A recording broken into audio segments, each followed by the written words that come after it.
Okay, today we're going to take off the Himalayan 450 front top fender and we're going to replace it with a different fender, a more motocrossy off-road type fender that will actually work and stop some of the grit and sand from getting in our faces.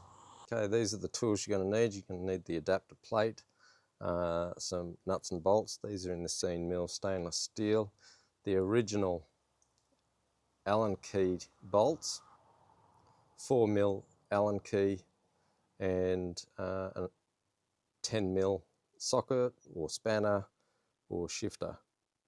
So you can see here the size comparison is quite significant on the peak or the beak specifically. So it's about there. So that's about the difference.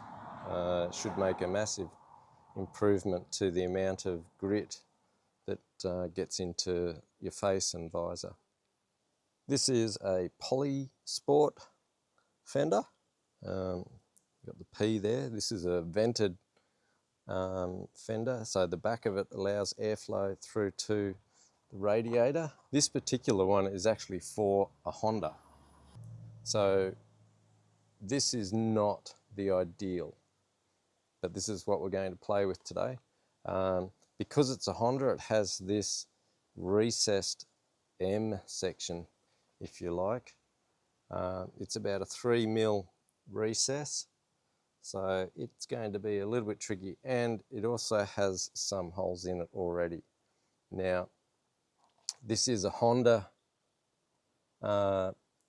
styled Polisports, and it was actually on a DR650, and now it's going on to a Himalayan 450. Let's see how it goes. So the fender has been taken off, ready to put the new one on with the adapter kit. So we've drilled out the holes and done a dry run fit, a practice fit. You can see where the old holes were and how much we had to change those by.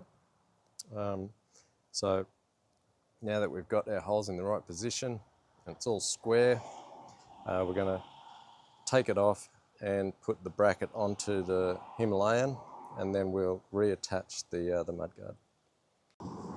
Alright, so when you're attaching the plate, just ensure that you've got the two rear shorter bolts and sleeves inserted before you put it in, before you do up the Allen screws.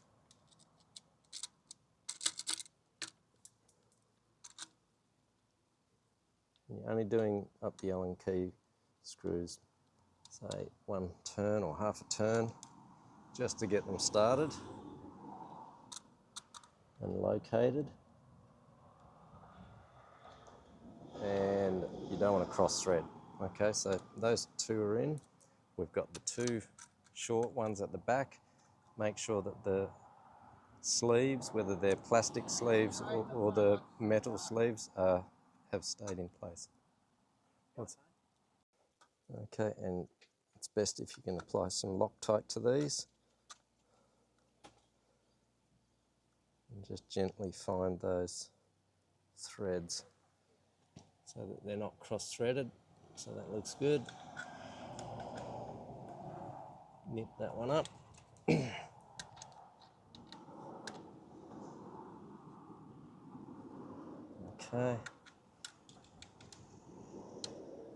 And that one as well.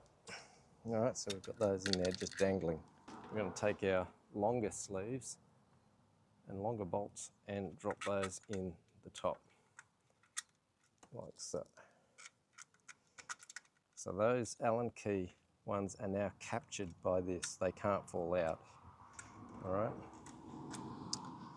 We're going to take our fender that's been pre-drilled and slide him on.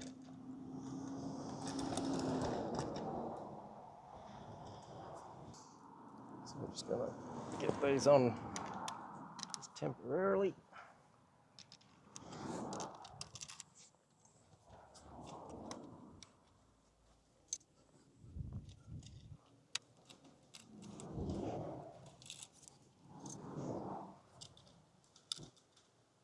Okay, so they're all loose.